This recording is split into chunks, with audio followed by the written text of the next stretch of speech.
Yeah, I was there for like 5 hours, so yeah. Okay, goodbye. Okay, I'll be there. Skirt. Looks like we have another fishing trip chat.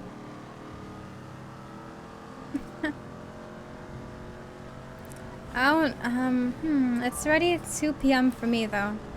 I do have to wake up later. Bolt! Though, yes, it reminds me. Yesterday was probably my favorite hospital RP chat. I actually rewatched it. I hadn't really rewatched stuff, but that was funny.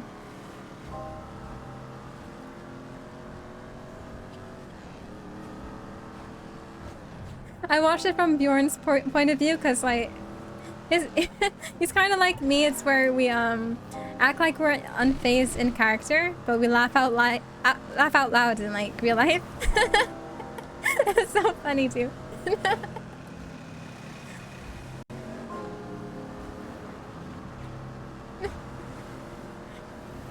And then then we got Jaeger there as well, like trying to stop Forty from being completely rude to cops and stuff. It's like he knows what we're thinking. Oh!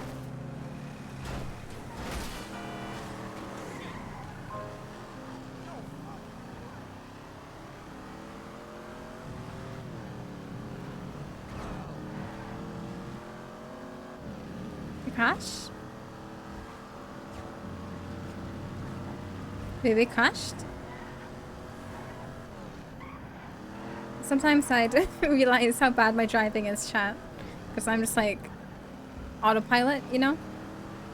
But I know my car is kind of busted, so I should be careful now. Probably won't last too long now. I kind of like that they did that. Back in 2.0, it's like when you crash, it's like your vehicle's more likely to be disabled. It gets disabled easily compared to now. It's kind of like a tank.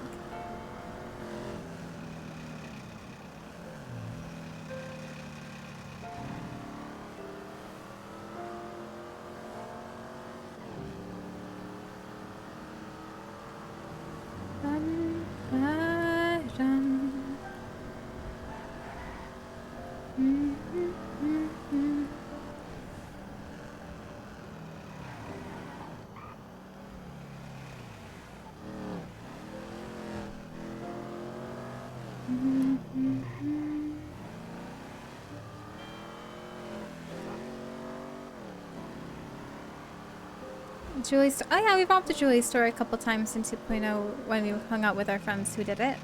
It was like mostly Eugene we did it with. Eugene, who else? Wayne. I remember.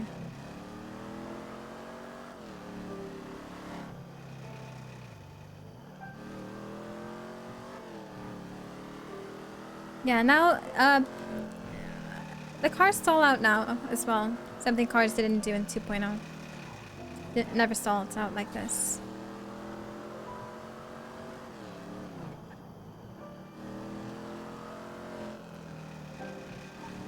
My car was trying to lose us? Something I used to do all the time was drive on the left side of the road for months. And I would end up crashing into people and they would get so mad too. I'm just... I feel so bad, dude. This car is almost destroyed. Yo.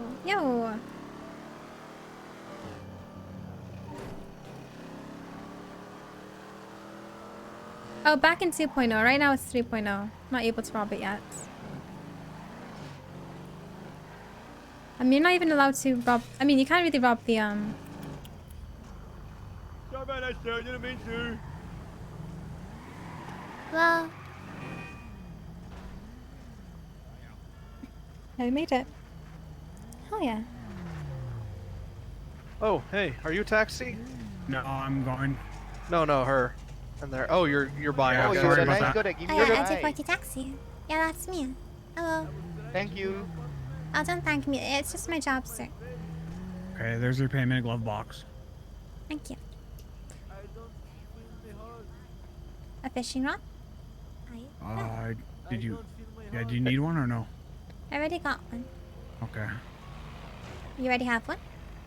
Yeah. I'll take it. Yo, Okay. thank you for the gifted sub to page Java at 622. Honestly, do you just want me to give you everything out of my apartment? No, thank you. You don't have I don't to want give me anything. this stuff. How come? I just don't want anything anymore. I feel like it'll unclench my past. Every past memory I had, I don't want. Can you mark up the fishing spot? Your past? Is there something Yeah. you regret? No. And what makes you want to give everything away?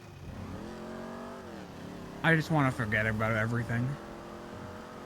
And you think that having those items will stop you from doing that? You know, I can get rid of my clothes. I can get rid of my, my hat, my varsity jacket.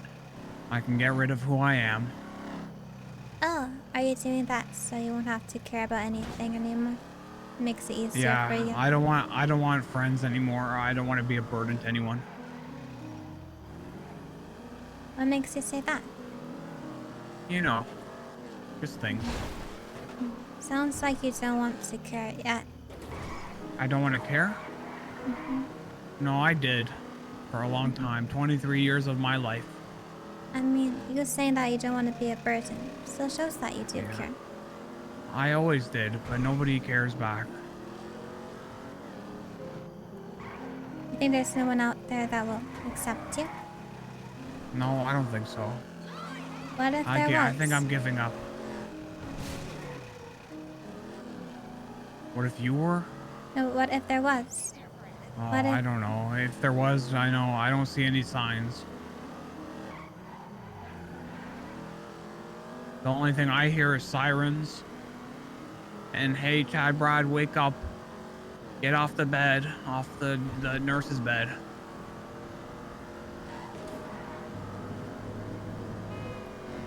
Skirt. Sure. Skirt.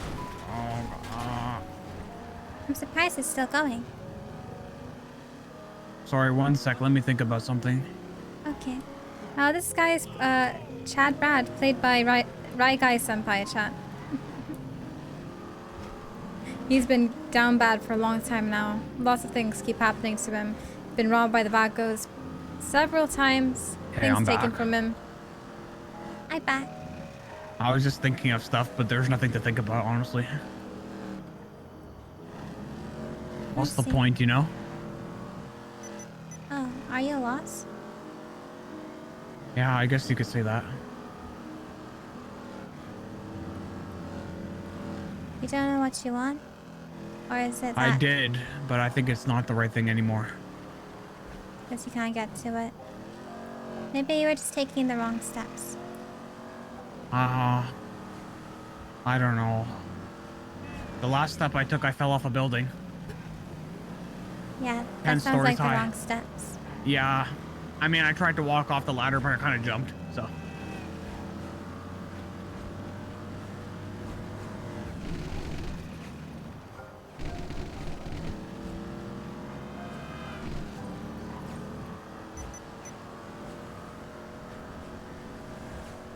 But what you makes you say want something? to fish then? I don't know.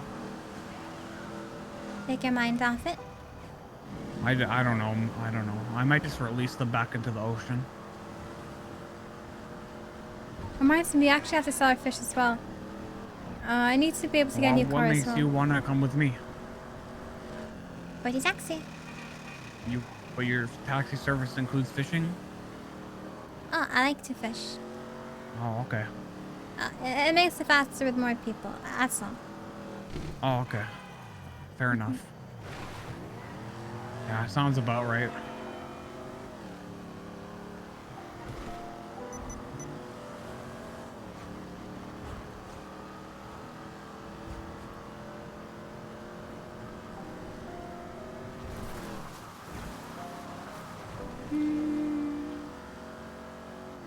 I wanted to race today.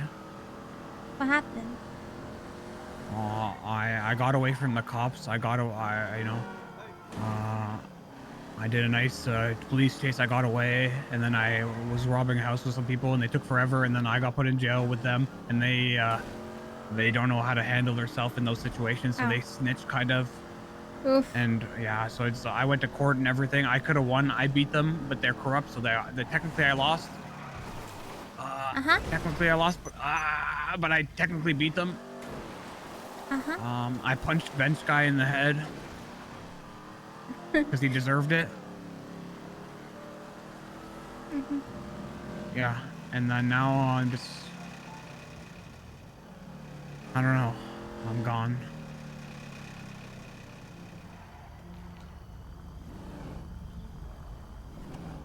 Be right back. I'll go get a safe car as well. Okay. I don't even have lockpicks anymore. I lost track of where all the inventory went. Just Biggs had some, but now he's off doing something with his car. Hey, how's it going? Hey, do you want to buy some energy drinks? Actually, I need to ride somewhere. I was wondering if someone can get a vehicle for me or something.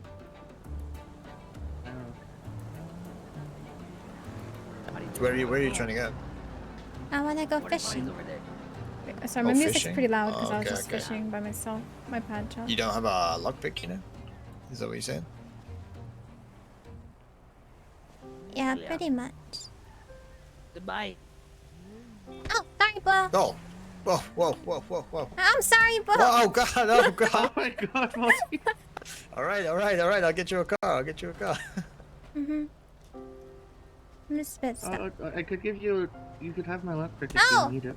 Oh, my god, stop punching his friend. I'm What did I do? What did I do? Hey, 40 van. Here. Oh, I see,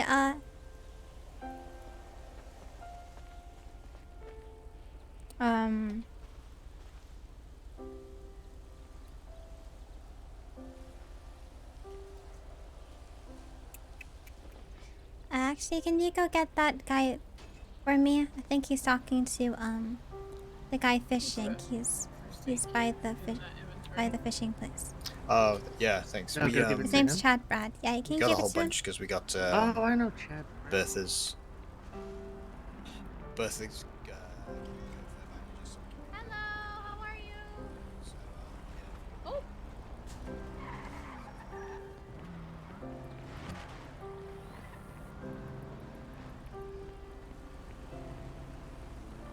Oh, there we go. Oh, it's mine. Thank you, sir. Sorry, I was a bit, aggressive by there. Hey, it's okay. Thank you. I think I was It just happens. a bit bothered. I had to, like, listen to that dude all day. I'm Yeah, kidding. no one likes to be stuck in one place, you know. It's alright. Thank you. Oh, how are Stay- you? Yeah, see ya. Hey, how are you doing? I don't know, I should have logged in with him. Who is he? Oh, here, come join my group. Are you hanging with Hi. 40, yeah? Yeah, I'm just, we're just gonna talk. We have a lot to talk about. Yeah, do you need a lockpick so you guys can get a car or? I mean, I need a lockpick because they stole my lockpicks, even though I did nothing. Yeah, there you go. Oh, yeah, I need Are the you sure? lockpick. Yeah, I can take it, it's all good. You can come Are you join the sure? group. Yeah, we're friends. I help out my friends, you know? That's how it is. Take that. Oh, hell yeah, I'll take that. Yeah. Right from my Well, ass. yeah, no, it's out. Yeah. Um, All right, I'll talk to you later, okay? yeah, give me a call or a text or whatever. All right, man. I'm trying to get out of debt now. Yeah, no. Yeah. It's fair. Okay, have fun. Okay, have fun. Alright. I told him, come join my group. I told him to give you that lockpick. You did? Because Why? I actually thought I was gonna be gone. Wait, what? Yeah, don't worry about it. Wait, what? I thought I was gonna be gone. Come join my group. I'll just give it back. No, it's okay. Bro, I need the lockpick, bro! Bro! What? I need the lockpick. Oh, it's yours? Yeah, no, it's yours now. He gave it to you. Keep the Wait, lockpick. I thought it was yours. You just said it was yours. No, it's yours, bro. I told him to give it to you because he wanted to. You told him give it to me? Bro. Why did you do that? Because I don't want it. That was your lockpick and you gave it to him to give to me? No! What happened? He just gave you the lockpick because he was looking for you, that's all. Let me join the group. Here, one sec. Who are you, huh? Where's he? Is that your name? Oh, wait, you're already in a group. There you go. There you go. Oh, wait, what happened? Don't worry about it. You think Please, so? we need to talk though. Okay, just give me the lockpick then. I guess a car. Okay, here, fine. Here, let's go. Yeah. This is a fine car. I want this car so bad. Okay. Where is it? Ooh, it may have disappeared. Oh, no, he's lockpicking it. Right? Okay, good. Oh, I think My it's car now. I think it's my car. This is your car? Yeah, it's okay. You It's can take it. Yeah, it's my car. Did you already lockpick it? Yeah, I think so. Oh. Yeah, I lockpicked it already. Well, let's see if I'm rusty still. There you go. Wait, I don't think I accepted the job yet. I want to ask you when we're fishing. Okay. Some questions. Is that okay? Okay. Needs to be here to accept the job.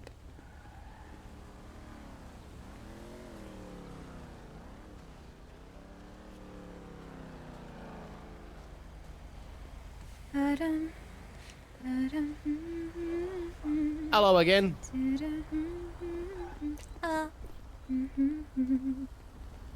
Hey, do you guys have any like sandwiches or anything to Brother, there's a convenience I got store, the stuff, market's but I got lots of Unfortunately, I have food. $0 and I'm in debt. Come in. Let's go give him some stuff. You have those churros. I have too much on me. Why are you being nice to me? I'm not being nice. I just have too much on me. I don't want to have a toothache again. It hurts. Okay, yeah, fair enough.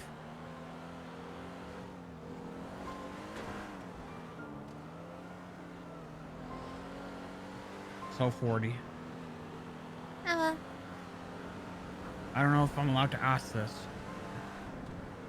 But can you tell me about your past? I want to know more about you.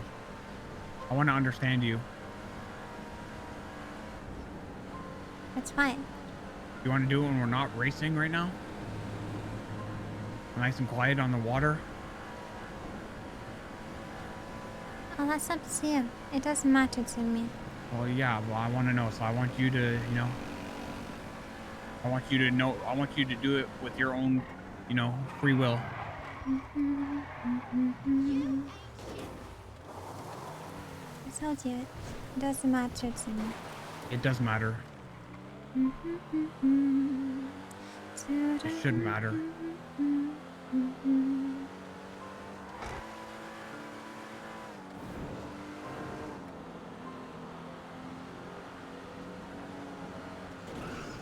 I've seen like 15 fights. Oh, reminds me. What did you do? Have you guys seen no, let's just High talk at the School? water. I don't like the car engine. It's not, it's not a good, it's not a good I scene. forgot the name. It's nice from the water, the water flowing. I really enjoyed the nice fighting story, scenes. or some story.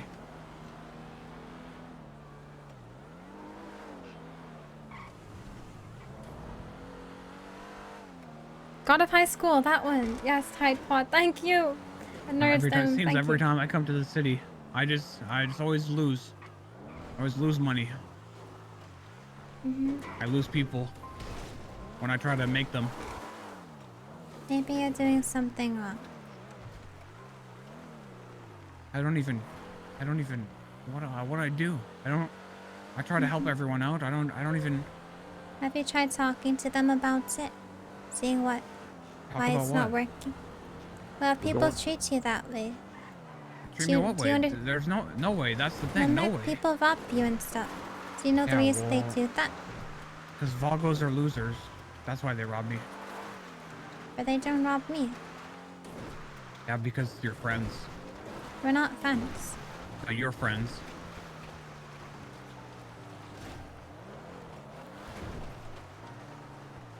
Your friends are buddy with them now. Even before that. Before my friends even knew that I was with them. Or they knew that I was with my friends. 40. What? I might have to go in my head. I don't feel good. Oh, that's okay. Okay, I'm gonna get off right now. I'm gonna go to bed in the bush, okay? Okay, good night, bro. Okay, I'm sorry about that. I'll talk to you soon, hopefully. That's okay, I was gonna fish anyway. Okay. Sorry about that. Good night. It's nice seeing you, Bo. Actually, not. Okay. Take care. You too. Not really. Yeah, don't force yourself, Bo.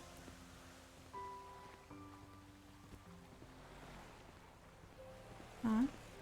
Doesn't sound like he's feeling so well. Chad, do you mind showing him some love for me? That's right, guys, senpai. Real quick, before he gets off. Hope he's alright. Actually, he's been in the city for a long time.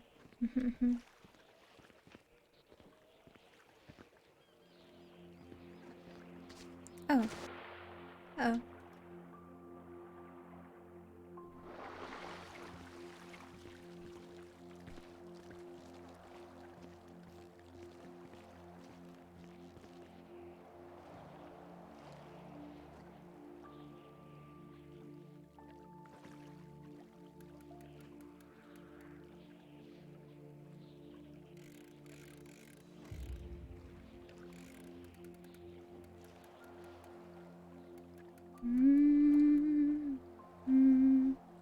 Yoi? Don't think I heard of that.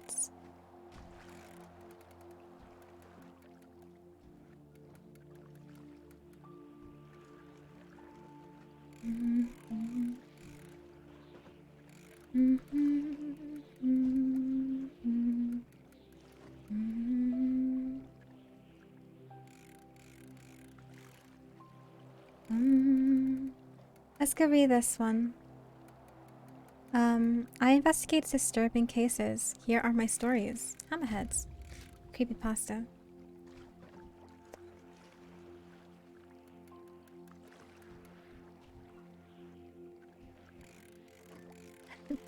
Hey chat. Okay, I'm gonna be reading, but feel free to talk and stuff. I'll get to you. I am asking to use a headset.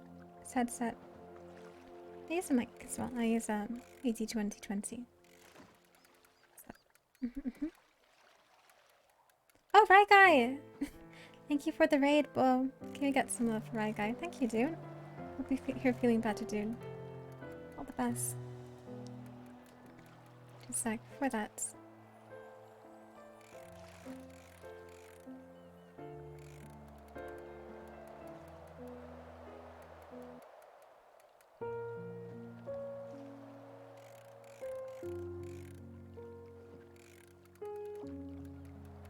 Okay.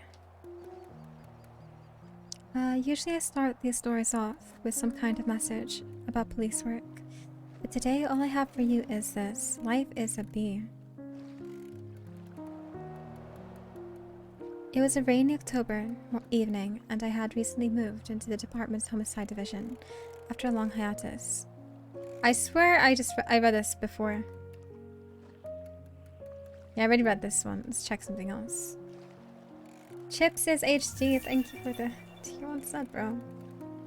Thank you. Think I did? Yeah, I remember reading that. Let me scroll down a bit more. Oh, the Devil's Toy Box. Or, room sitting. He Who Wonders. We'll look for something short. 22 minutes, this one. I miss the scorching winds of Andalusia. How it pours sunlight onto your face. Toying with eyelashes. Flattening dry sand against cheeks and milling around hair. I need to drink some water.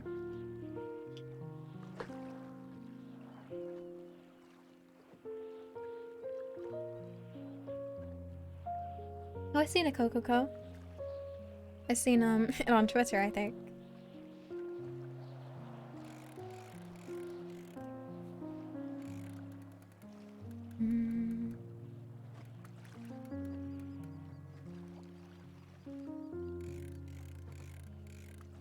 I miss the smell of the valley and the ripening softness of muscat fluff glistening in the afternoon breeze.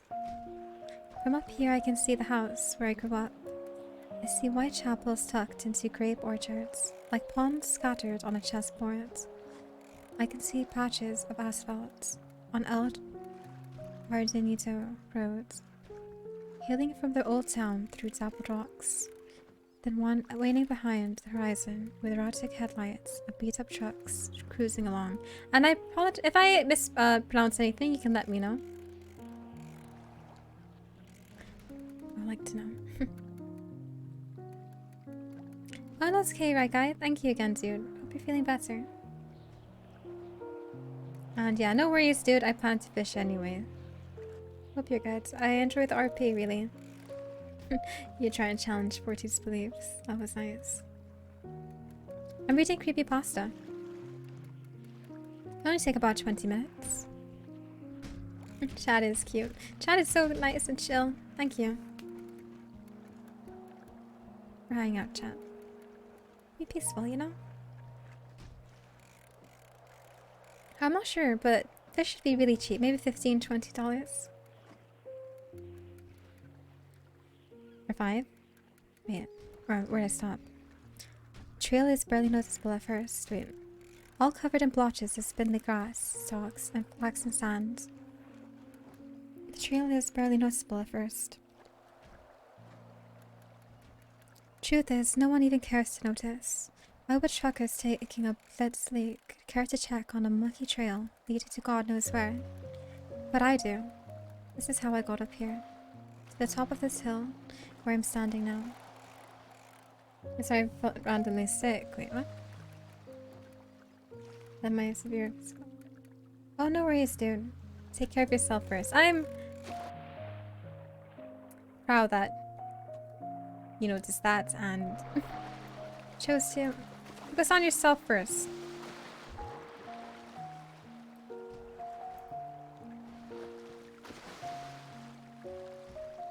Yeah, I hope you had a good stream. Sounds like a lot always happens for you and your character, huh?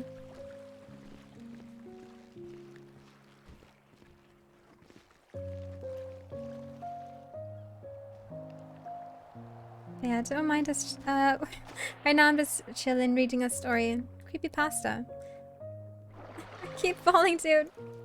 Okay, I'm not gonna fall anymore. My bad, chat.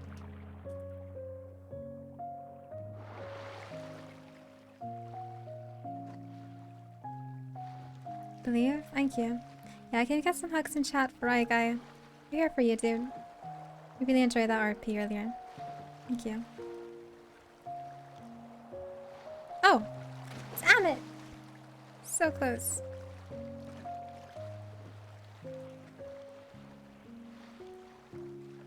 No! I tried so hard. Yeah, so hard.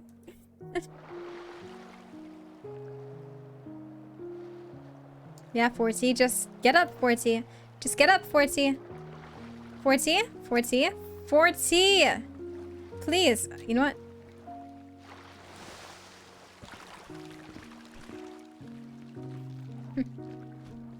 Your legs don't work like they used to before. Just look through your eyes. Helps. Alright, there you go.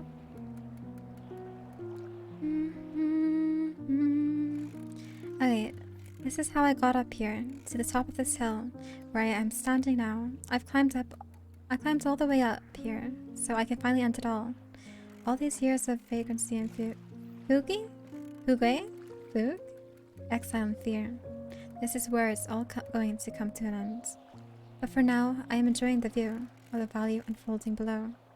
I am sipping the air of what could be my final memories. He will show up soon. He always does. Like a shadow, he's been following me. Right on my footsteps. Always there behind me. And there he is. His limping figure appears behind the sharp bend off El Jardinito. He looks up and sees me, then stops for a moment to catch his breath and leans on his cane, as if assessing the remaining trajectory of this final stretch, then resumes his walk. Or should I say resumes his agonizing trudging. Years of endless chase took a toll on his body. No wonder. How long has he been chasing me? 10, 20, 30 years? He is slow, methodically slow. But for once, I will not run. I will wait. Right here, behind this rock. I will finally come face to face with him. The sharp Swiss knife blade I am holding in my hand will soon lance right through his neck bone. Yes, that's what I'm going to do. This ends here at the dead end of the sandy trail atop the hill, overlooking the valley with its white chapels and muscat orchards. Funny, after all these years, I still don't know the real name of my chaser. I always called him what Master Borgs called him. He who wanders. He who wanders. Listen, I will kill you.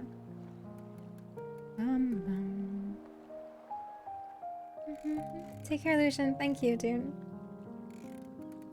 Alright, Carius. Take care, bro.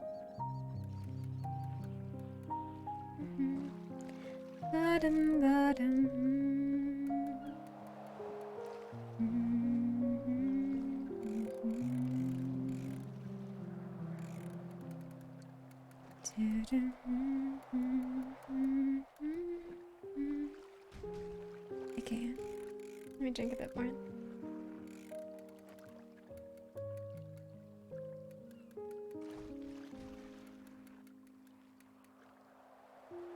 I don't think I'll be playing much GTA later on. Maybe playing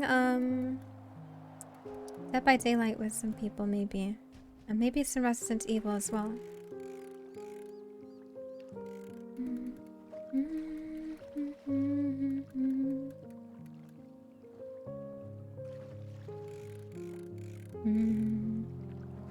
Yeah, gonna play Dead by Daylight and then some Resident Evil. Okay, chat? Still streaming? Oh yeah. My bad. But also some GTA RPA maybe. Good night, right guy? Oh, you're the best, dude. Appreciate you. But yeah, there's no need to apologize.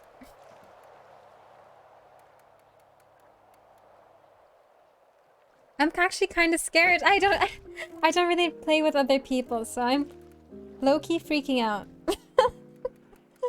I never really interacted with anyone like outside roleplay. It's okay. It's gonna be fine. Got this, chat. We got. It'll be fine. Yeah, it's my real voice, Airval. Like, I remember when I got invited to Among Us before. Depends. I declined the first time, but I'd say chat kind of reassured me. So I was able to do the next one. So that was nice. But still a bit scary. It's okay. We got this. We got this. I'm just not... I feel bad they invited me, like, among all people, bro. I'm probably... I'm pretty boring. That's okay. Got this.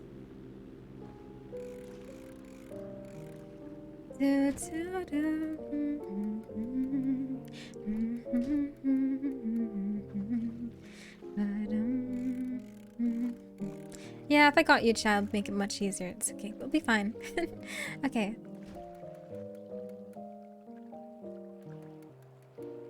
It's okay. Alright. I'm gonna continue the story. But yeah, take care, dude. Take care, everyone. Heading off. Thank you. Hope you enjoyed your stay.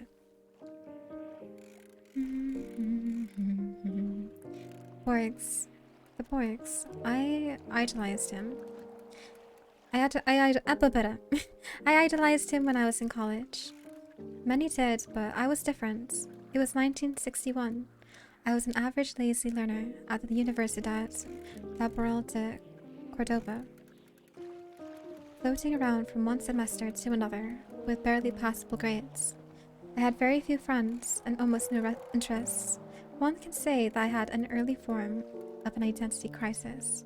Besides chugging an anisado, my only other passion was literature. Latin American literature. Borgs and Neruda were at the forefront. One could only imagine my excitement when I saw pamphlets hanging on the wall of the literature faculty. Spaces were limited, but who cared? It was the man himself, Georg Louis Borgs, coming to give us a lecture, followed by an open panel of questions. Like a maniac, I rushed to the auditorium hours before the lecture. I was the first in line, and when the doors opened, I got the front row seat. The auditorium was packed with drooling chins of young, self-proclaimed prodigies, awaiting the arrival of a great one.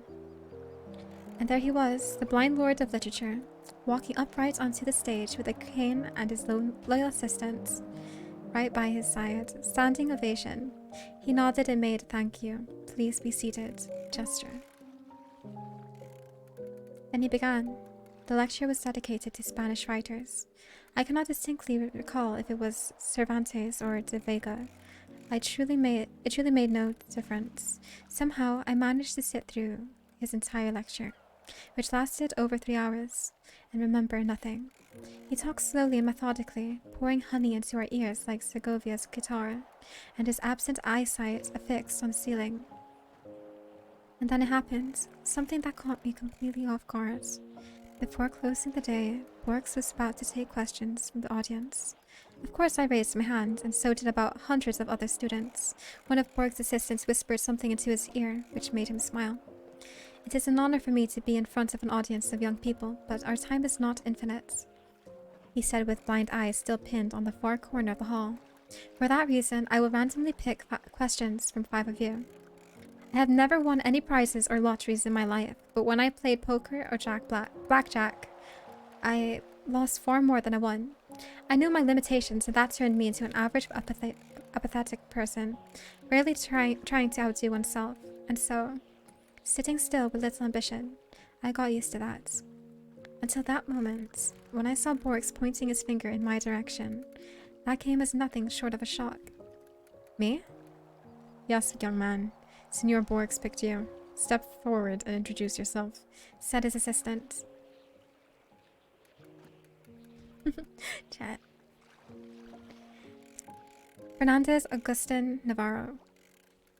Borks shifted his gray-shaded pupils in my direction as if reacting to a sudden buzzing of a fruit fly. Fernandez Augustin Navarro? Haven't I met you once before, young man? He asked. No, Senor Borks. I never had that honor. But you will. We will meet again, Senor Navarro. You and I will meet again. But for right now, what is your question? The rest of the day was foggy. I don't even remember what question I asked. It must have been about him winning the Prix International. Not sure. It may be not important. No. Not important at all. The greatest writer in the history of mankind called me by name. And then that bizarre, unreal thing he said about us meeting again. When?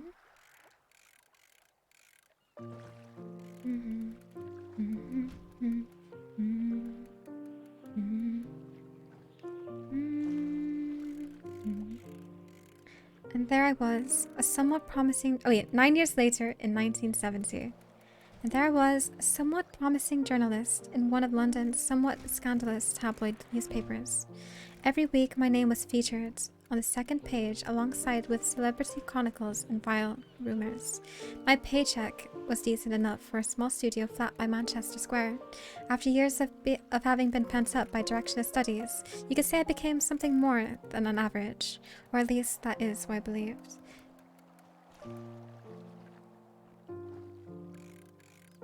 That day, it was early October, arguably the best season in London. Began as usual. Oh, I'm reading creepypasta from... Yeah, reading creepypasta. Just a little story. I kind of like reading, you know? I had my cheek breakfast, consisting of 2 scrambled eggs, ham, toast, and dark roast coffee at Barrymore's diner, and was ready for a pleasant walk to the office.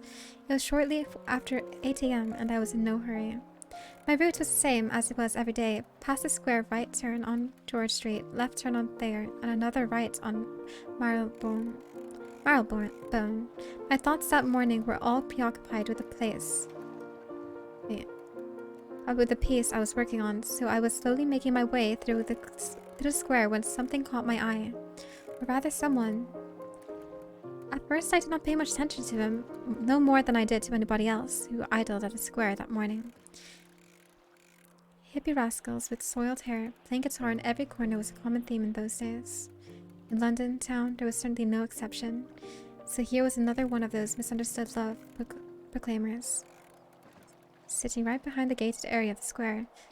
Striped worn-out jacket, heavy cap, sandals with cloth of woolen socks sticking out. A common hippie bum, as anyone may have thought. I thought so too, except this one had something that made my insistence churn. I didn't know what it was, but once I saw him, I felt the irresistible urge to instantly walk away and never see him again. The way he looked at me, that gloomy frown that made me think of the line from Oscar Wilde's, "That fellow's got to swing."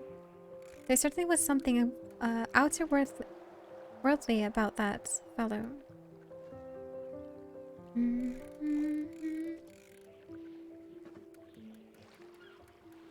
His eyes, as if carved from a rock below his forehead, were mercilessly drilling thousands of tiny holes through me. I added pace.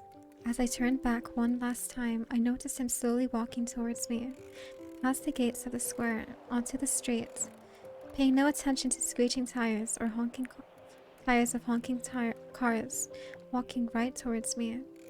He's just a bum. No, he is not. Just another one of those unwashed hippies. No, no. Run, run, run. George Street was empty like a post-war bombed quarters. I could hear my brisk footsteps, or was it the drubbing of my aorta against the chest? He was catching up. Run, don't be silly. Yes, run. Burst slowly as if you're trying to not show your chaser that you're scared. No, not scared, more like in a hurry. Why am I running? I can take him out with one punch. But it really wasn't about that. It was my first experience of that feeling, which I can only describe as some sort of primordial sense of fear. Panic, dread, unexplained sense of looming doom. Arching above you like a dark figure with a scythe.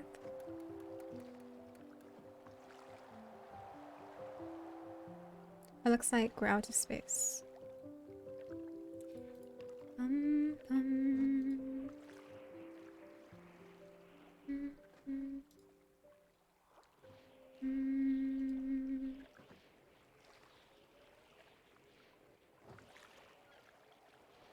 Let me see.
But it really wasn't about that. It was my first experience of that feeling, which I can only describe as some sort of prematorial sense of fear, panic, dread, an unexplained sense of looming doom arching above you like a dark figure with a scythe.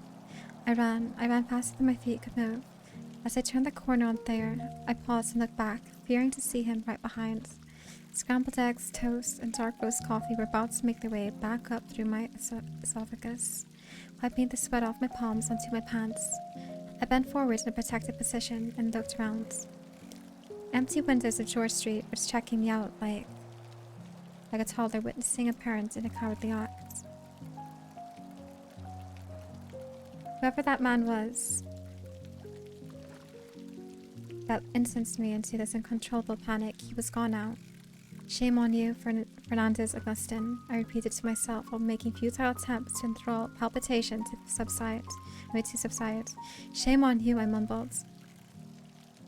Repeating that word, mumbling turned into whistling that song by Magic Lantern. Shame, shame, I whistled, acting calm and self-composed. I sang without knowing words only to convert my mind to something else. I sang so others wouldn't notice me shaking. I climbed the stairs of my office building. Three at a time, third floor, the familiar smell of typography, oils, calm me down, safe haven. Shame on you, Fernandez Augustin Navarro. Again, to those who's new coming in, I'm just reading a bunch of stories. Oh no, all my tea is gone. I'm not a bunch of stories. I'm just reading a creepypasta right now.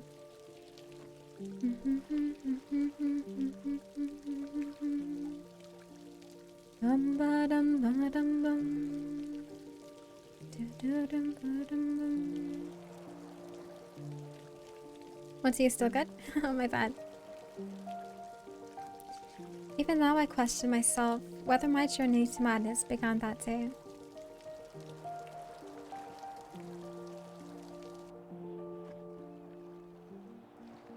Or was it the underway for many years? Madness that creeps in and recedes in tidal waves. Is that how it usually happens? All I know is that an hour later, I was laughing at my little moments of weakness.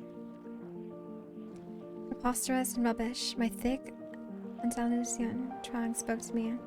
The idea of being fully checked out by a specialist did cross my mind, and I immediately thought of Dr. Patel in Camden Town. He'd give me a comfortable medical diagnosis, like a panic attack, and prescribe some white pills, I thought. Little did I know that the day had more surprises in store. The unnerving script development continued in more eerie fashion when my boss marched to my desk with a pack of printed paper. No, Navarro, you are not going to see Dr. Patel in Camden Town, who will make a judgment call on your insanity. Instead, you are going to do an article on George Louis Borg's new book. He is making his presentation today at London Public Library and blah blah blah.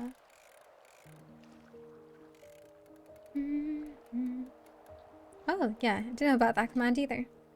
Yeah, she's gonna be making some more emotes, chat. She's gonna be making like some word emotes instead. Like, you know, I bet, skirt, help, help. Things like that, you know?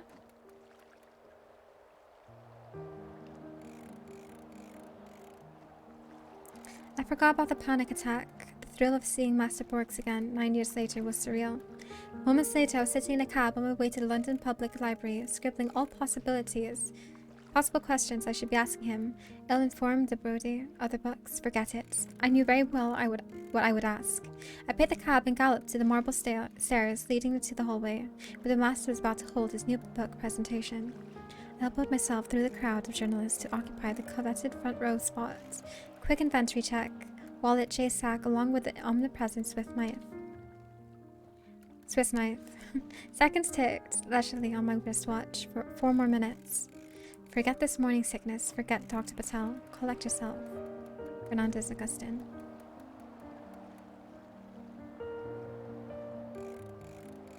Navarro, that's your last name, isn't it? Yes, Senor Borges. But how do you...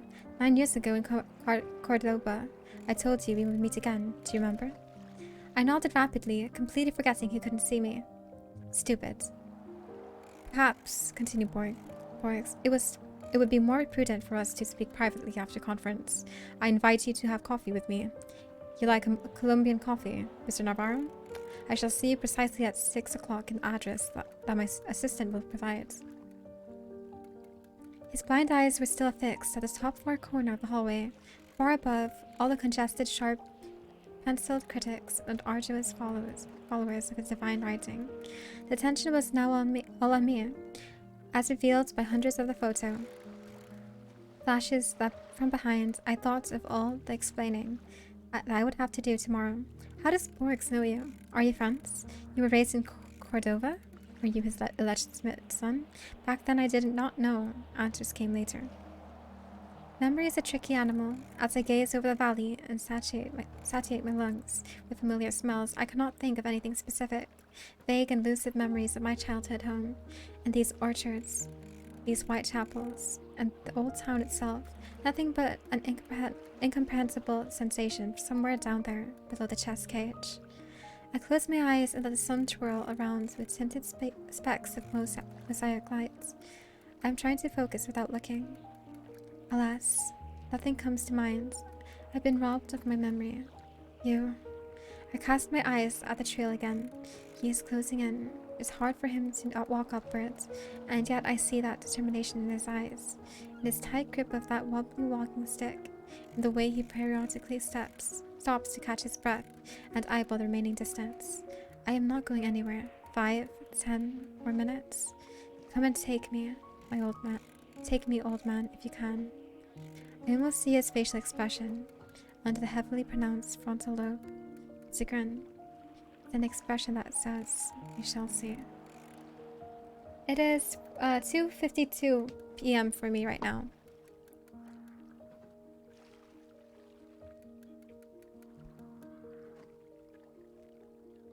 Damn, chat, I miss streaming, dude. I can't believe I took a 10-day break. But yeah, it's good to be back. And thanks for waiting. So thanks. Thank you, chat. I appreciate it.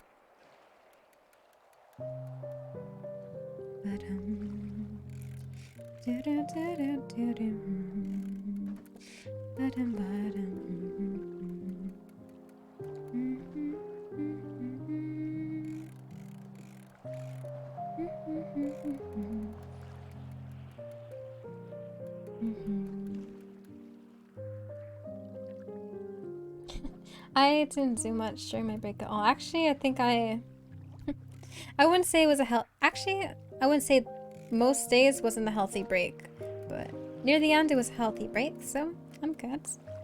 I can help though. Especially decent money, it's alright. Kind of changes. Depends, you know? Once I read an interview in the Morning Times. In it, Borgs was portrayed as extremely humble and minimalistic. His house was depicted as a perfectly organized space with easy access to everything.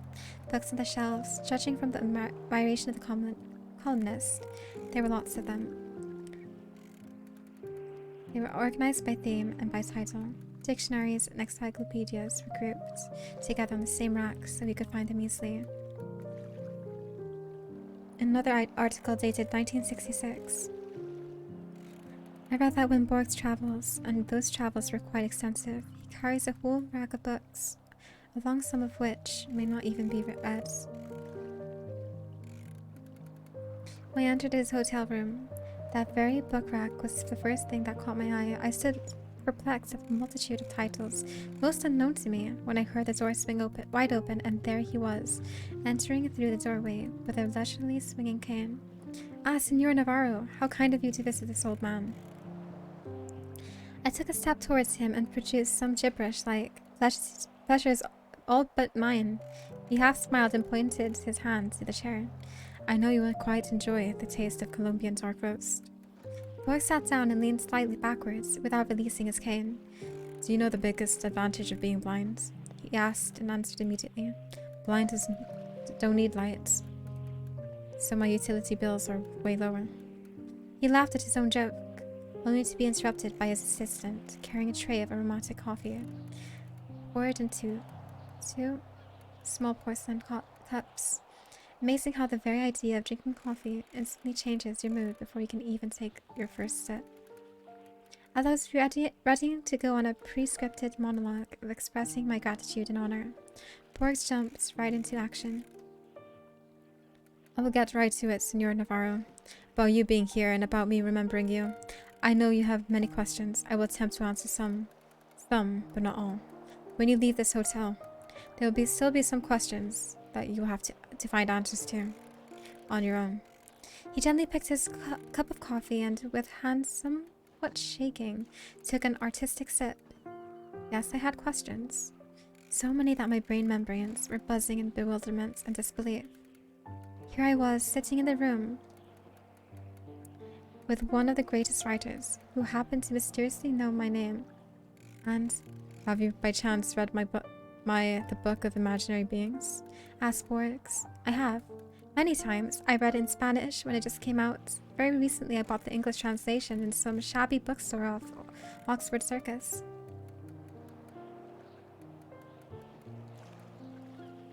I read that book far too many times, but never in its entirety. mostly starting on a random page, just as Borges had intended it to be consumed by his readers. You see, Senor Navarro, that book was, and perhaps still is, a never-ending work in progress, as imagination has no boundaries.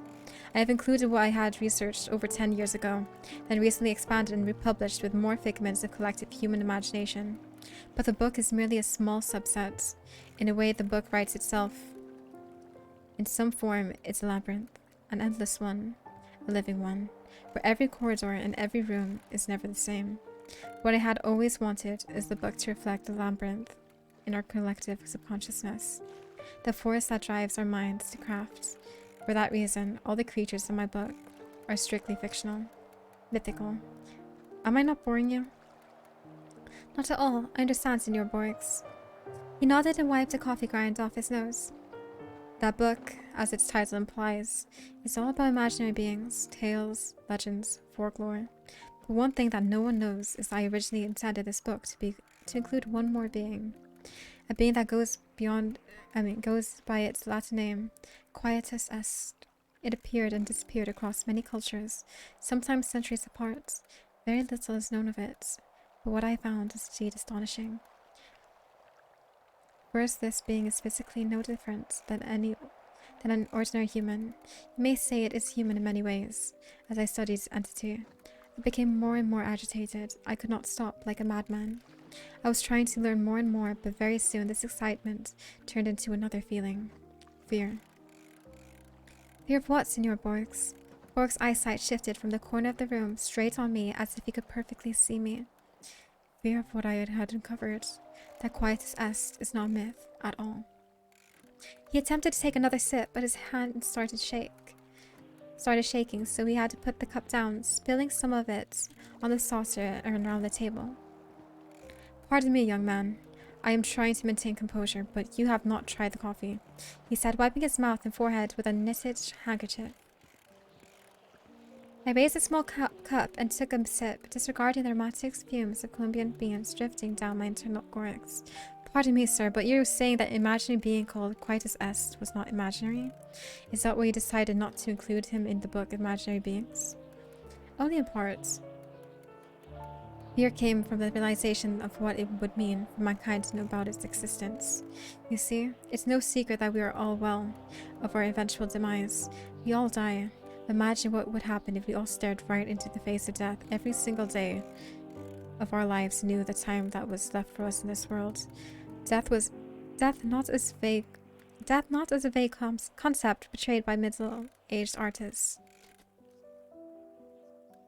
Not as a folklore tale of a Green Reaper, but as a real entity, living entity that stalks you and walks around showing you a ticking clock, counting down minutes and seconds, getting closer to you with every second, trying to grab your hand. Running from death is worse than death itself. He took a deep breath and closed his eyes. But I shall talk no more. Allow me to give you my scribbles from years ago. These are unedited in their raw format, so please pardon the poor language. It's right there, in the drawer. You will find a folder with a yellow piece of paper. Read it out loud while my ripe old body attempts to catch a breath. I'm sorry, chat again, if you are expecting something else. I'm just chilling, reading a story. Thank you again. But I don't know, it seems like there's a little action coming up soon. I'm gonna keep catching fish until my inventory is full, which should be pretty soon. Yo, thank you for the gifted sub to Dulal. Thank you. I opened the drawer as he instructed and found a yellow piece of cursive handwritings carved in Spanish with some Latin phrases. The scribbles were short, less than a page long, with marks and scratches, but most of this was very much decipherable. He must have written this himself, half blind. I thought, what caused him to do that, and not dictate to his assistant? I unfolded the paper and began reading. Quietus Est. It is said that one shall not know about its own ways and times of demise. The imminent passing is only felt by those that are either terminally ill, and even so, they don't possess the knowledge of when and where, or by death row inmates, awaiting the exact day and time of their execution. Lack of such knowledge coerces us to exist. Sumerians believed in a certain deity. The word deity was scratched and replaced with demons of dead embodied in human flesh and bones, which again was scratched and replaced with entity.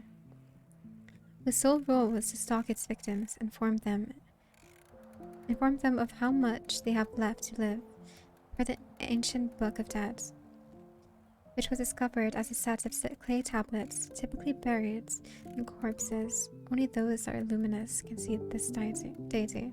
Again crossed out twice, replaced with demon, and then with entity. The luminous ones are thought to be either people with high spiritual powers or vice versa. The cursed ones, condemned by priests. The reference briefly reappears in some Egyptian manuscripts, but in later writings is replaced by Anubis, or in rare occurrences, by Horus. Writings again depict this unnamed being as an eternal human who never sleeps but always wanders.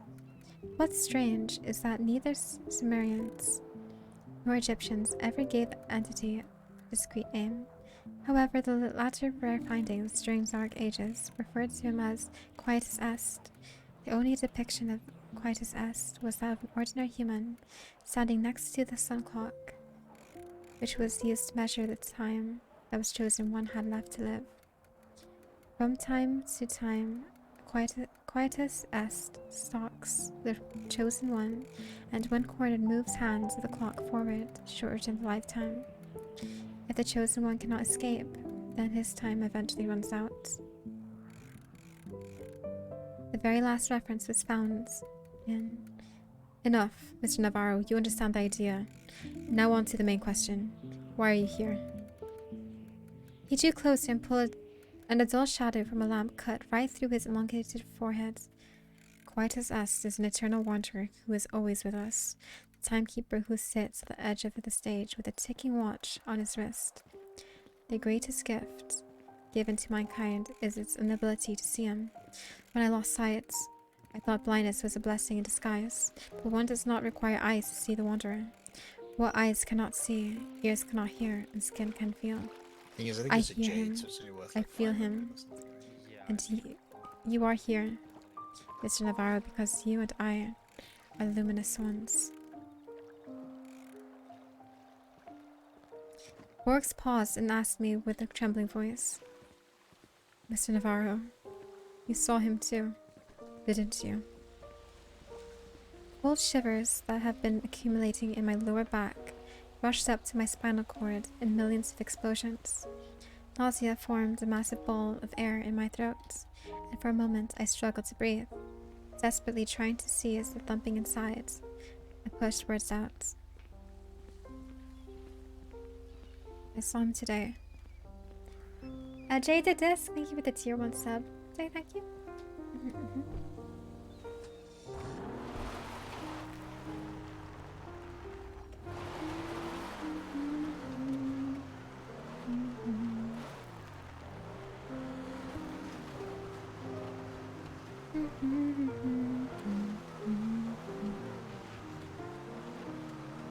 How do you get used to the notion of being a passerby on this earth? Ordinary humans do not have to get used to that. We have that built in protection there. That safety cork in our brain membranes that separates the realization of being morsel from flooding down upon us. It allows us to breathe the air. It lets us exhibit the extraordinary, yes, sacred carelessness. The mental block that denies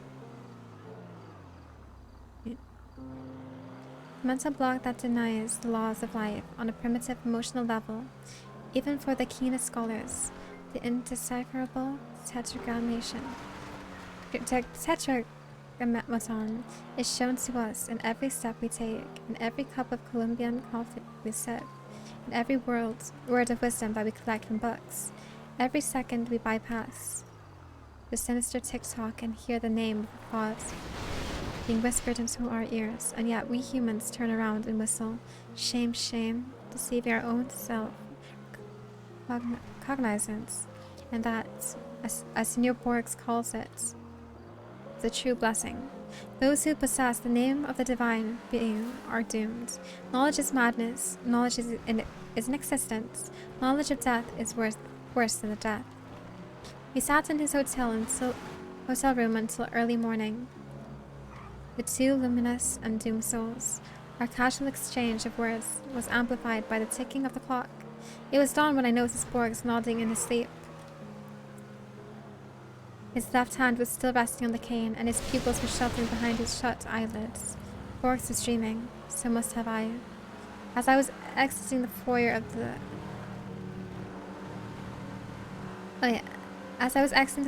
hotel, I hid behind the column and looked around the seats. It was empty. Bleak light of street lamps drew strange crossbeams on pavements. Early October leaves were gyring in close circles, like witches around the fire.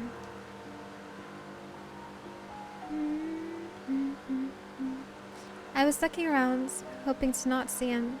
He wasn't there, but he was. I felt his presence, not very far from me. Muscat orchids, they resonate inside like echoes of a guitar string, heard from a deep alcove, but nothing particular comes to mind. I am trying to shift focus from one object to another. My nomad memory is lost in endless labyrinths. You took my memories away from me, didn't you? Wait, mortal. Wait 5 more minutes and you will know the answer I hear in my brain. He is talking to me now. I can see how long uphill walk is, wearing him out. But what are pain and tiredness when you are crossing the finish line? As Borgs warned me, do not ever come close to him. Do not look him straight in the eyes.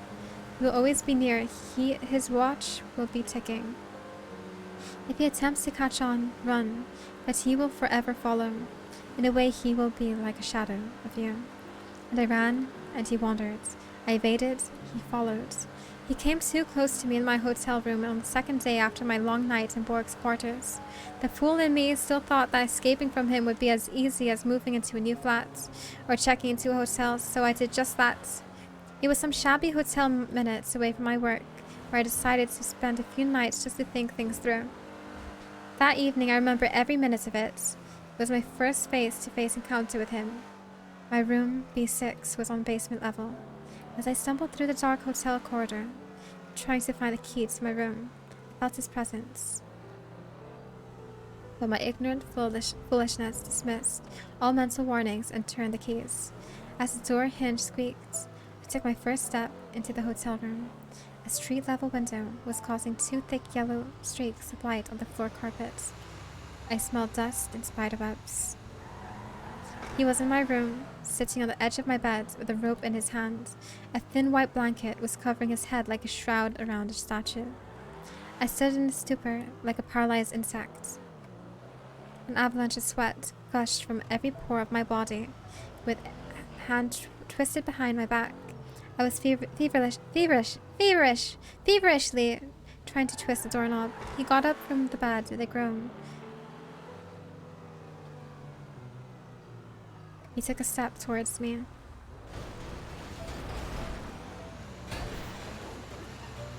Hands too sweaty to turn the knob. Open it. Open. He grabbed my wrist. Open. Run. The stretched corridor of the hotel basement flashed like random shots of a silent movie. Run. B5. B2. B1. Run. Staircase up. Exit. Run. Your time is coming, Fernandez Augusta Navarro. A whisper crawled into my ears. Coming, hissed the winds. Yeah, we got it. I ran until my legs gave in. Yeah, I damn, fell down 1K. somewhere. Yeah, I told you, it's a lot better than it used to be. Alright, I'm gonna go make some products and stuff, Biggs. Okay, I'm gonna head back to town. Alright. I ran until my legs gave in. I fell down somewhere in the outskirts of the town, passing out in the alley amidst the rubbish until sunup. My madness has begun. In the days following my first face-to-face encounter with Aquitas S, I moved out of London flats. I had some savings, enough to tramp town to town, continent to continent, doing temp jobs here and there, sometimes sleeping on streets. He was right behind me. Even if I didn't see him for a month, I knew he would soon catch on. It would only be a matter of time for him to pop up somewhere. On the opposite side of the street, in the next car over on the subway, or madly prying through the shutters of windows of the house across. My attempts to speak to Borgs were futile. How does the blind master live with this curse? I wondered. How does he manage to evade his sinister follower? I had questions, far more than I had anticipated, but Senor Borgs was already on the other side of the globe. I wrote him letters, he never replied. I tried calling hotels where he stayed. Unavailable. The books that he wrote, I bought all of them, in attempts to find hidden meanings. What if he had secret messages for me inside his writings, the Book of Sand, Dr. Brody's reports? I even searched his early writings, analyzed every word, pointless, futile. I'm reading creepypasta. Yeah, just chilling. Usually do when I fish. So we just finished fishing. I'm gonna go sell my fish now. Until 1983, Shakespeare's Memory, as his final book, as it turned out to be.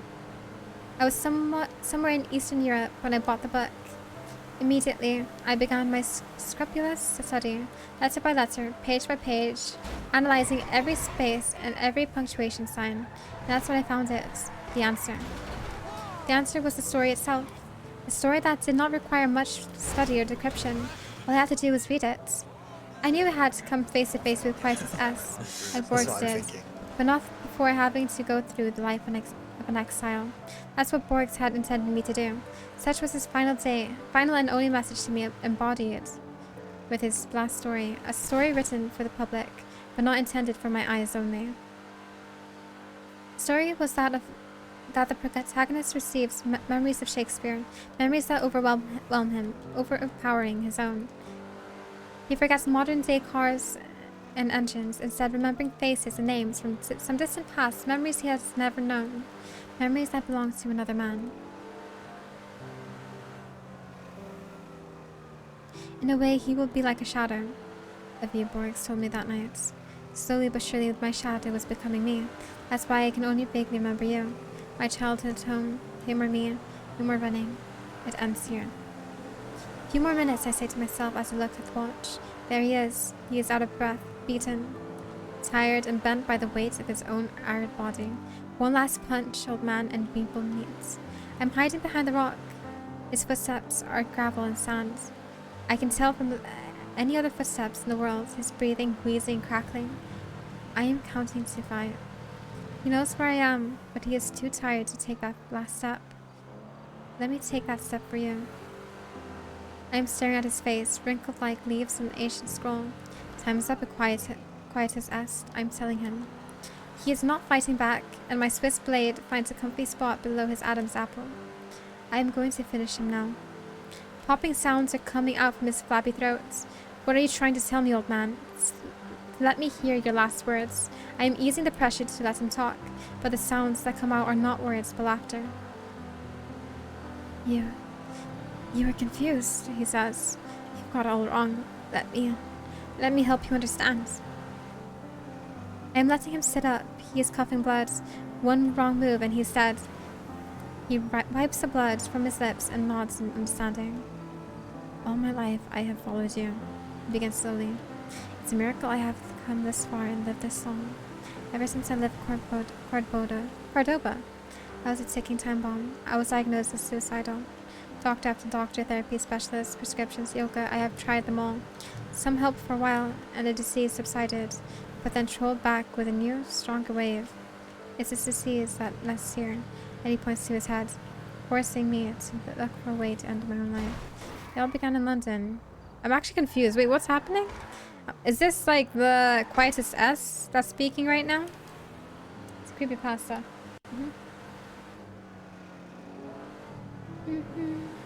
Need to drink some more water. Now my throat is so dry. His thoughts are eating.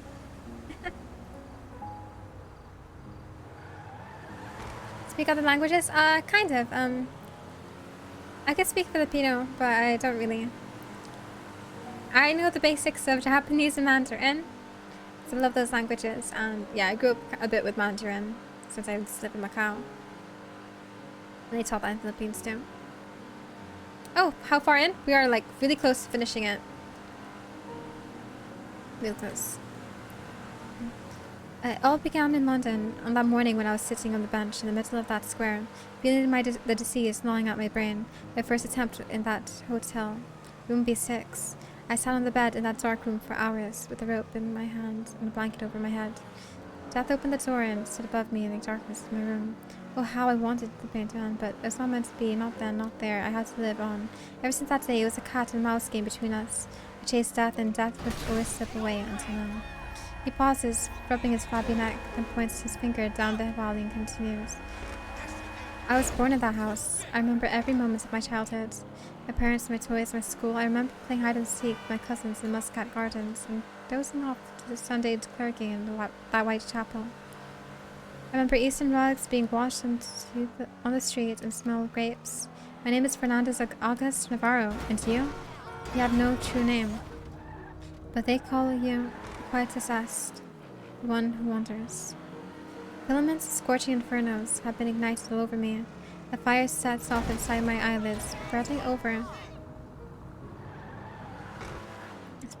over to all facial pores and trickling down my body.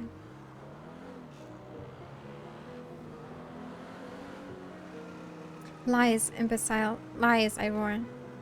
Look at me, he says. I am an old man, and you? Still young and strong as you will always be. You have not aged, now think more. What do you remember of your childhood? Shakespearean memories of random sounds and smells are all that you have gained. Where am I going?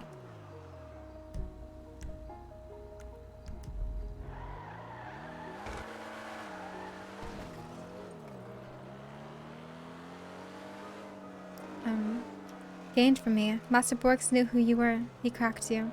And then he tricked you. He made you think you were me. That was his way of evading you. By not revealing you the truth until his final breath. Final book. Final story. You are the one who wanders. And those memories you have.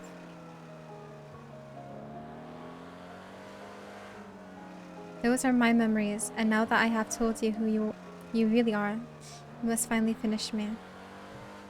Oh, so we were the one who wanders and... Huh? So how he knows us. Eh? I may have to reread that to, like, understand it, but I have an idea. Huh.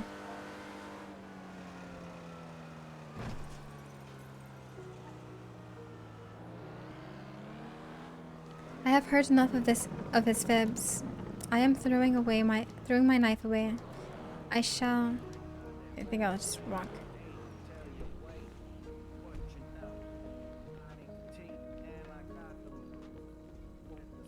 I have heard enough of his fibs. I am throwing my knife away. I shall not require any blades to finish him. With hands clenched around his thin neck, I am strangling him. I hear him squeal as the grip tightens. I can't zoom out. I feel the crackling of the neck bones between my thumbs. I see him gulping the air in warm convulsions. He looks peaceful. I sit on his chest and watch his last breath picked up by the winds, fire down by the valley to the gardens, passing by the white chapel and the house where he grew up. The scorching wind of Andalusia is pouring sunlight into his face, toying with eyelashes pounding on cheeks and gyring through hair. He must have missed the smell of the valley and the ripening softness of Muscat bluff glistening in the air. I'm rewinding my wristwatch and walking downhill along the wavy trail, and thumbs still sore from killing. I'm taking small steps sideways. Once I reach El Jardinito Roads, I will hop on the first bus. From there I will travel west or north. Destination will never matter. Anywhere is where the road takes me. Me, the one who wanders. So we were the one who wanders the whole time? Huh. Huh? Huh? That's okay.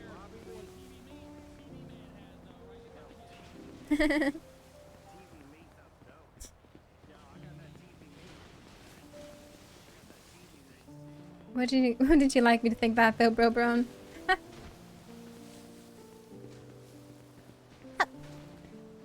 See how much fish we get from this. mean, actually I haven't sold that much. Okay, we're down to 60 grand, chat. Back to 60 grand in debt.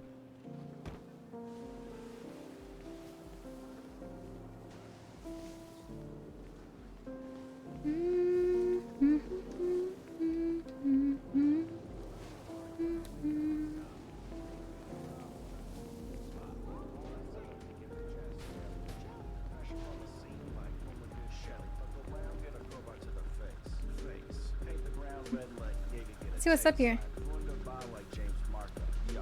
Fast like the impound. Where the hell your cargo? Jumping out of planes higher than a kite. Smoking on that turbulence, making shit look like. Try to beef with the chain, that's a hell no. Better luck with the wheel of the casino. TV and all work, no play. Hey, you. I remember you. Nice fish fishing. Who's fishing? Catch anything good? No. That's a shame. It happened. You want some weed? I like that. There's a can of water. Oh, wow. Damn, you're fucking generous. Jesus. On top of that, Oh, yeah. What do you mean? Top shelf and bad for your It's $80, man. That's like, how much of our money? That's fine. That's like a lot of money. Thank you, sir. Sharing is caring. Got that bike 10K and BT. Guys are Gas working, grass, man. no one rides for free. Yeah, I'm built differently and I rock the scarf. Best protect your neck, I go Vader like Darth. I'm a rude boy, no How do you beat? just news. That boom in the shot, Some of the bars never in see the town, shoes. so- Still feeling cocky, catches Johnny Silver hands. Smack you so hard, make your ass with a boom. TV man, all work, no play. Yeah, smoking that reefer like all damn day. Yeah, Hey. coming up in a major way. Cause your boy with the boomers don't play. Don't play. TV and blue changing the game. Yeah, call me carpool cause I'm in my own lane. Yeah, fire Yeah. beats you two enemies slang. Is your boy with the boy with the boy with the Hype. Oh shit. Skirt. Oh snap. slightly. TV. Addicted to weed. Beat. Slightly. Woo. Oh, yeah. I'm slightly addicted to weed. I'm slightly addicted to slightly addicted to weed. I'm slightly. Or, see, please. TV man, all work, no play. Smoking that reefer like all damn day. Yeah, coming up OTT. in a major way. Cause your boy with the boomers don't play. Pick that. TV and blue changing the game. Yeah, call me carpool cause I'm in my own lane. Yeah, fire Yeah. beats you two enemies slang. Cause your boy with the boomers been trained. Alright, y'all. Oh, Got yeah. one more for you. T. All right. Beats fresh and hot as always. Got one more for you. Real special piece of shit. You know who you are. Mike Block. To Mike. This is for Mike Block? Wait, what? Here we go. Alright. Walking down Dean's World one day. Talking summer and he started to say, hey, grab your gun, gonna be some stuff going down. You know that really happened. Forgot my gun at home. Now I'm looking, now I'm barrelless and prone. Hope we don't get one in the dome going down. My clock can suck my dick. Kidnapping for the fun of it. Stole my shoes and my innocence, and I'm pretty sure he ran over a dog.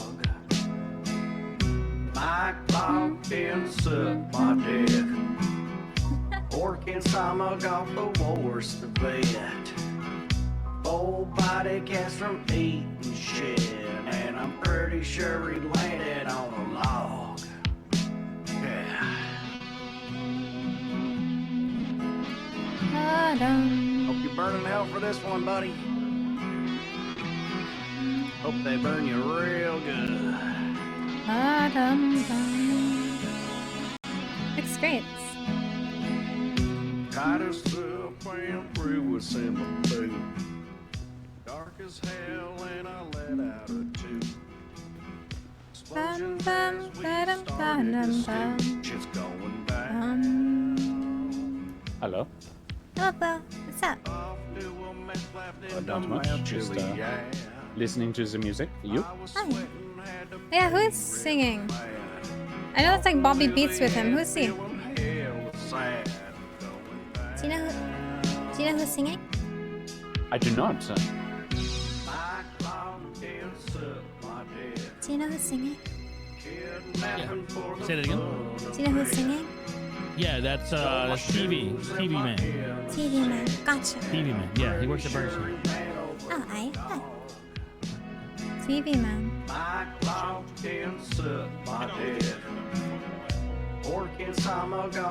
So that's like Bobby Beats then. Bobby Beats and TT.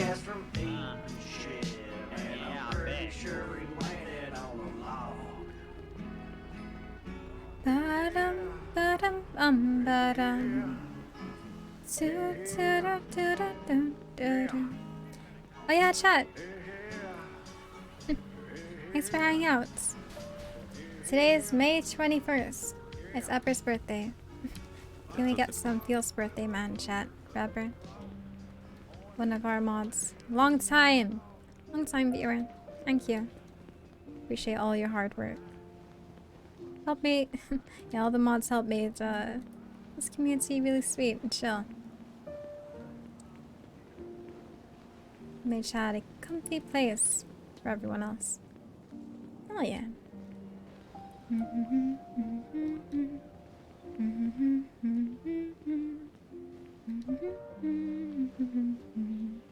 Ba-da-bum-bum-bum-bum.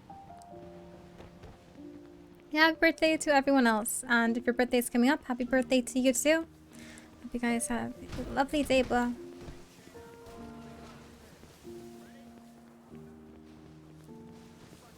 Probably gonna end soon, chat. Thanks for hanging out. Let's go play some Valorant, but you know how I get, how much I get sucked into those games, so I might play them off stream instead. Don't want to keep you guys up. Yeah, Steve, welcome soon. Play the kalimba. I can't find the music notes for it. I'm like trying to find it on my phone. Where is it?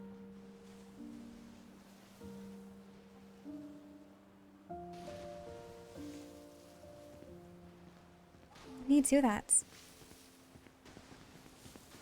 No worries, Big Bosco.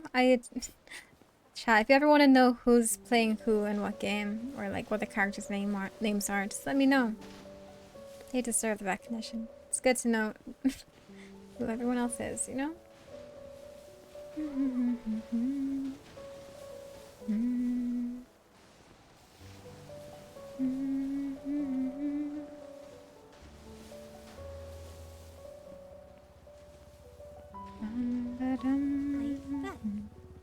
So I'm looking for something. And thank you for the gift of sub to Elysium Gate. Stop. It's really satisfying. I feel like if I don't do a headshot, then I don't deserve to kill them. Or if I miss a lot of shots. Ba-dum, ba-dum. Ba-dum, bum. Ba-dum, bum.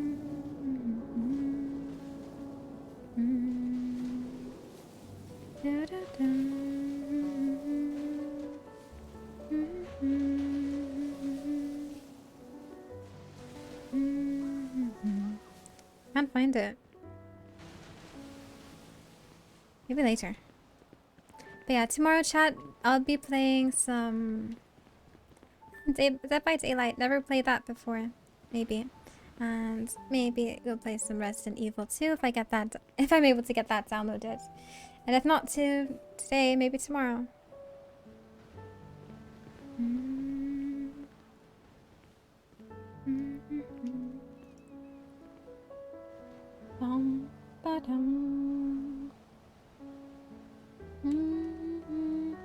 Make it at least do one deathmatch and one unrated of Valorant, I'm thinking. You cool with that, chat? Wait, actually no. Wait, am I keeping my mods up? Yo. Let's see, who do I have on right now? Damn, Brobone and Eber holding it down by themselves. Whoa! You don't have to be here, dudes. Yeah, I'll just continue it tomorrow, chat. Can you pet the mods? Oh, OTT is here.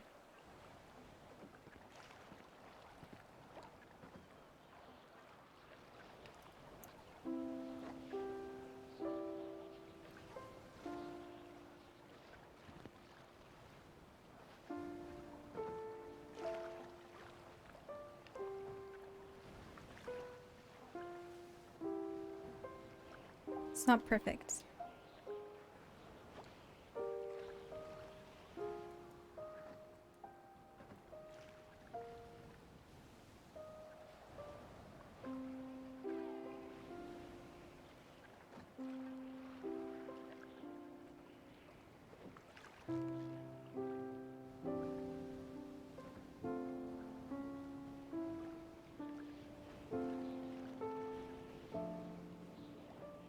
I like this.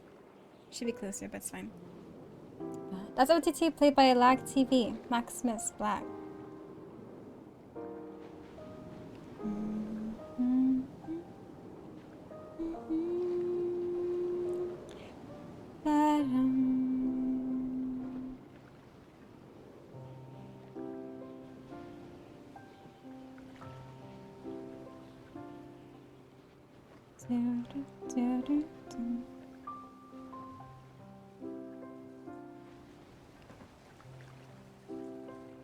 Okay, chats, let me go check. We shall show some love to. Looks like Muddy's starting his stream. Sundancer. Curvy. Animation. Bunny. Jimmy. Mario. Mobo King. Jax. Oxmerl. Apple Shampoos. Sammy. It's Immy. Kung Fu. Sponsored. OTT?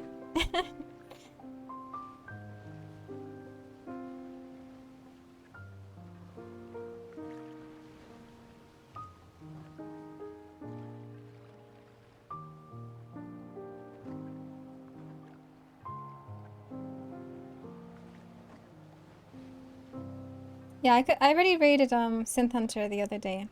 But why not again? Alright. Chat, thanks for hanging out. Let's go show some love to Wingman. Let me see if he's still on.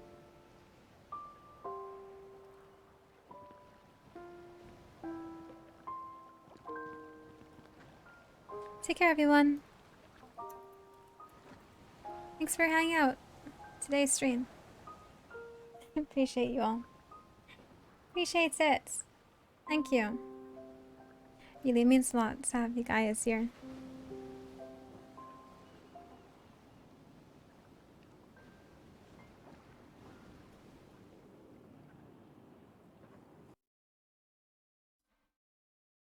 Thank you for hanging out, chat. I end up streaming pretty late, huh?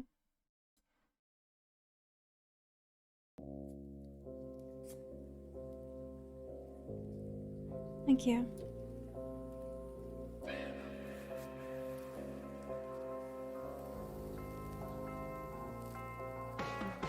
Show Synth Hunter some love. He plays Wingman. He's like a block main character. Block main, so life is tough for him. But he's making it work. Thank you, chats.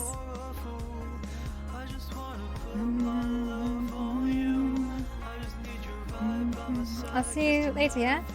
Take care, everyone. Okay, happy birthday again. Ever.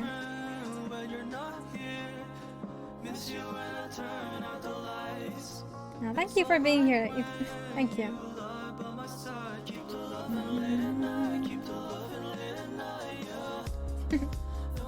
Take care, chat. Bye. See you, Lacrosse Sweats. Metro Foil.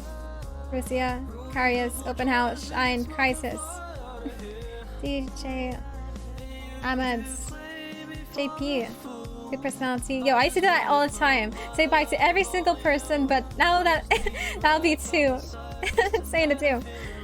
Crazy. Thanks for being here, chat. Keep growing. Thank you. Good night. Good night, good night. Thank you. Making my dream come true. I'll see you, chat.